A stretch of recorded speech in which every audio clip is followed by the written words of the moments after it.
அனைவருக்கும் இனிய வணக்கம். மீண்டும் ஒரு பதிவில் உங்களை எல்லாம் சந்திப்பதில் மிக்க மகிழ்ச்சி.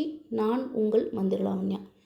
அன்பர்களே, நம்முடைய மகாசக்தி மந்திராலயத்திற்கு தொடர்பு கொள்ளக்கூடிய நிறைய நபர்கள் நாங்கள் முன்னாடி குறி சொல்லிகிட்டு இருந்தோம், அருள்வாக்கு சொல்லிகிட்டு இருந்தோம், மாந்திரிகத்தை தொழிலை அடுத்து பண்ணிகிட்டு இருந்தோம்.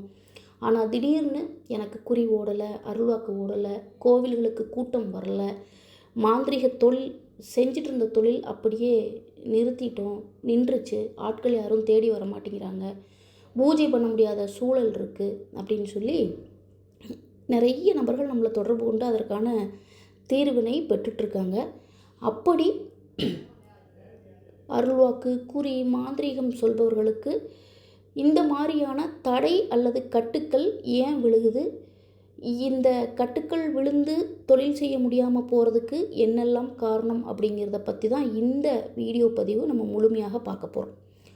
பொதுவாக அருள்வாக்கு சொல்கிறவங்களாக இருக்கட்டும், குறி சொல்கிறவங்களாக இருக்கட்டும், மாந்திரிகத்தை தொழிலாக எடுத்து செய்பவர்களாக இருக்கட்டும், அடுத்தவர்களுடைய கர்ம கணக்கை எடுத்து தன் தெய்வத்தின் மூலமாக, தேவதையின் மூலமாக, தான் உபாசனை செய்த சித்தி எடுத்து வைத்திருக்கக்கூடிய தேவதைகளின் மூலமாக அவர்களுடைய கர்ம கணக்கை எடுத்து படிக்கக்கூடிய நபர்கள் தான்.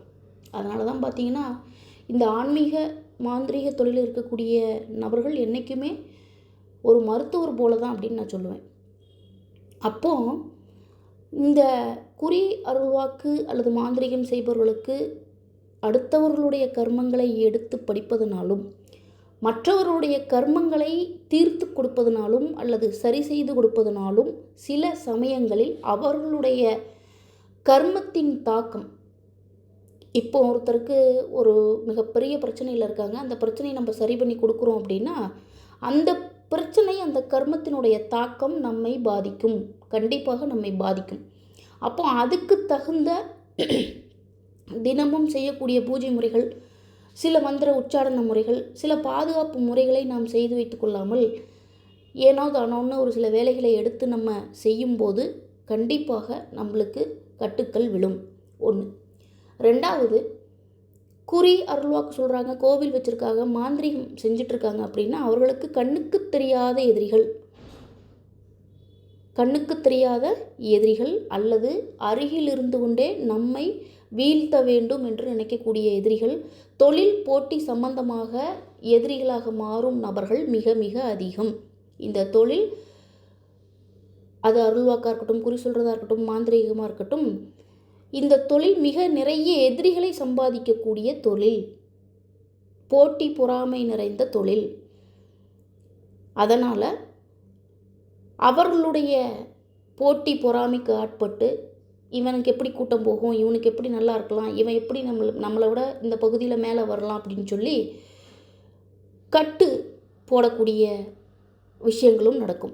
எதிரிகளால் கட்டு விழுகக்கூடிய விஷயங்களும் கண்டிப்பாக நடக்கும். 2. மூன்றாவதாக, முதல் விஷயம் சொல்லிட்டேன், நாம் செய்யக்கூடிய சில காரியங்கள், சில பரிகார பூஜை முறைகளால் நமக்கு கட்டுக்கள் விழும். அதே சமயத்தில் நம்ம எதிரியாக நினைக்கக்கூடிய நபர்களாலும் நமக்கு கட்டு விழும். மூணாவதாக, ஏதாவது ஒரு பரிகார முறை நம்ம எடுத்து பெரிய பெரிய வேலைகள் செய்யும்போது எதிர்ப்புறத்தில் இருக்கக்கூடிய கர்ம வினை அதிகமாக இருந்தாலோ அல்லது எதிர்ப்புறத்தில் இருக்கக்கூடிய நபர்கள் ஏதாவது ஒரு மாந்திரிக ரீதியாக செய்து வைத்திருந்தாலோ அதை நாம் தீர்க்கும்போது அந்தந்த எதிர்த்தரப்பில் இருக்கக்கூடிய தெய்வங்கள் வலிமையாக இருந்தாலும் நமக்கு ஒரு வேலையை செய்த உடனே திடீர்னு நமக்கு கட்டு விழும். இப்போ எடுத்துக்காட்டுக்கு ஒரு தேவதையை ஏவி ஒரு குடும்பத்தை நிர்மூலமாக்கியிருக்காங்க அப்படின்னா அந்த குடும்பத்தை நம்ம பாதுகாக்கணும்னு சொல்கிறதுக்காக பரிகாரங்கள் செய்யும்போது அந்த எந்த தேவதையை அனுப்பி அந்த நிர்மூலமாக்குற வேலையை செய்தார்களோ அந்த தேவதை ரொம்ப வீரியமாக இருக்கும் பட்சத்தில், அதாவது அதை செய்யக்கூடிய மாந்திரிகர்கள் வீரியம் குறைவாக இருக்கும் பட்சத்தில் அந்த தேவதைகளாலையும் நமக்கு பாதிப்புகள் ஏற்படும். இப்படி இந்த கட்டுக்கள் விழுகிறதுக்கு நிறைய விதமான காரணங்கள் உண்டு. இதையெல்லாம் எப்படி தவிர்க்கலாம் அப்படின்னா, வராமல் தவிர்க்கிறதுக்கு உண்டான தீர்வு என்ன அப்படின்னா, முதல்ல அருள்வாக்கு சொல்கிறவங்களா இருக்கட்டும், குறி சொல்கிறவங்களா இருக்கட்டும், மாந்திரிகத்தை தொழிலாக எடுத்து செய்கிறவர்களாக இருக்கட்டும், அவரவருடைய தெய்வ தேவதையை வலிமையாக வைத்துக்கொள்வது மிக மிக அவசியம். இது எந்த தெய்வ தேவதைக்கு பூஜை பண்ணாலும் சரி, சரியான பூஜை முறை, சரியான மந்திர உரு, சரியான விஷயங்களை செய்து அவற்றை நாம் வலிமையாக வைத்துக்கொள்வது மிக மிக அவசியம். 1. 2வது, பாதுகாப்பு விஷயம் அப்படிங்கிறது ஒவ்வொரு மாந்திரிகனுக்கும் தேவையான ஒரு விஷயம். நம்மளை தொடரணும்னு நினச்சாலே அங்கே தொடரணும்னு நினைக்கிறவங்க அடி விழணும். அந்த அளவுக்கு நம்ம ஏதாவது ஒரு தெய்வ தேவதையோ அல்லது ஏதாவது ஒரு குருநாதர் சொல்லிக் கொடுத்த பூஜை முறையிலேயே தொடர்ந்து இடைவிடாமல் நம்ம பண்ணி நம்ம பாதுகாப்பு செய்து வைத்து கொண்டு தான் பிறருக்கு நம்ம தொழில் செய்து கொடுக்க வேண்டும். அதாவது எப்படின்னா, இந்த தொழிலை பொறுத்த வரைக்கும் கண்ணுக்கு தெரியாத எதிரிகள் அதிகம்.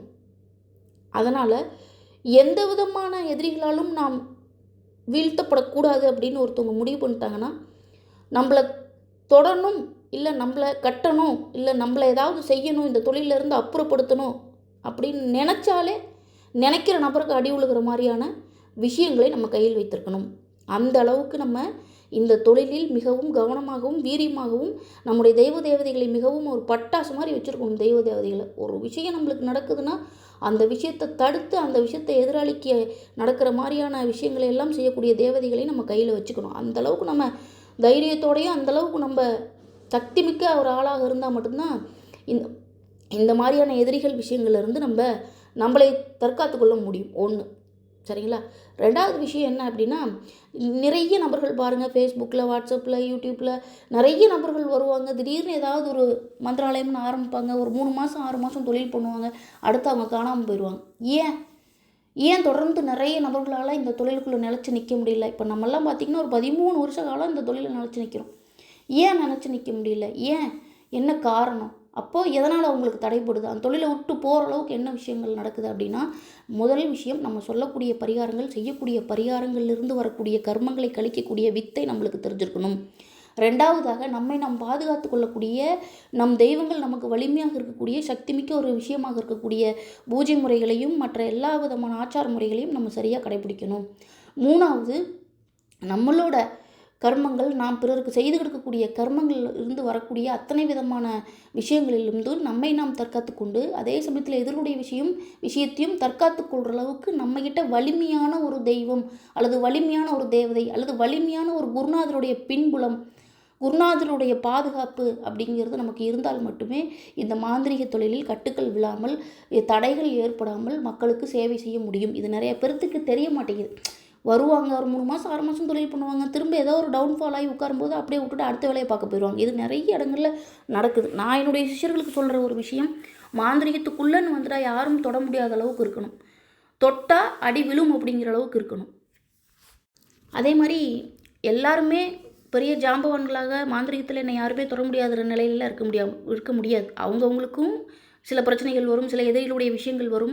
என்ன விஷயங்கள் வந்தாலும் தன்னைத்தானே பாதுகாத்து கொள்ளக்கூடிய வித்தை அவங்க கையில் இருக்கணும். ஒன்று, அப்படி இல்லை அப்படின்னா அதை பாதுகாத்து தரக்கூடிய நம்மளுடைய குருநாதர் நமக்கு சப்போர்ட்டாக இருக்கணும். அந்தளவுக்கு வழிமுறைகளை ஏற்படுத்தி வச்சுட்டு தான் நமக்கு பிற விஷயங்களை பிற தொழில்களை நம்ம பார்க்க முடியுமே தவிர, சும்மா ஏன்னா அதனோட நம்ம சாமி நம்ம உடம்புல இறங்கிடுச்சு, அருள்வாக்கு சொல்லிட்டோம், நம்மளுக்கு ஒரு 4-5 வித்தையை கற்றுக்கிட்டோம், நம்ம அதனால் தொழில் பண்ணலாம், நம்ம ஏதாவது ஒரு விஷயத்தை பரிகாரத்தை பண்ணி கொடுத்து சரியாயிருச்சு, அதனால் தொடர்ந்து அதே மாதிரியான விஷயங்களை மக்களுக்கு நம்ம பண்ணி கொடுக்கலாம் அப்படின்னு சொல்லி எந்த விதமான கட்டுப்பாடுகளும் இல்லாமல், எந்த விதமான நிறைவான பூஜை முறைகளும் இல்லாமல் ஒரு இதுதான் ஃபாலோ பண்ணணும், இப்படி தான் நீங்கள் இருக்கணும், இப்படி தான் தெய்வம் இருக்கும், இப்படி தான் நீங்கள் தெய்வத்துக்கு பண்ணணும், இந்த தெய்வத்தை பண்ணணும், இப்படி நீங்கள் பாதுகாப்பு விஷயங்களுக்கு நீங்கள் இதெல்லாம் பண்ணிக்கணும், இந்த விஷயங்களுக்கு நீங்கள் மந்திர ஜபங்கள் பண்ணணும், இந்த விஷயங்களுக்கு எந்திர மந்திரங்களை யூஸ் பண்ணணும் அப்படின்னு சொல்லி ஒரு சரியான வழிகாட்டுதல் இல்லாமல் இந்த தொழிலுக்குள்ளே வந்தால் கண்டிப்பாக கட்டுக்கள் விழுவதும் அதே சமயம் எதிரிகள்கிட்ட நம்ம தேவையில்லாத பிரச்சனைகள் நமக்கு ஏற்படுவதும் இருக்கும். அந்த மாதிரி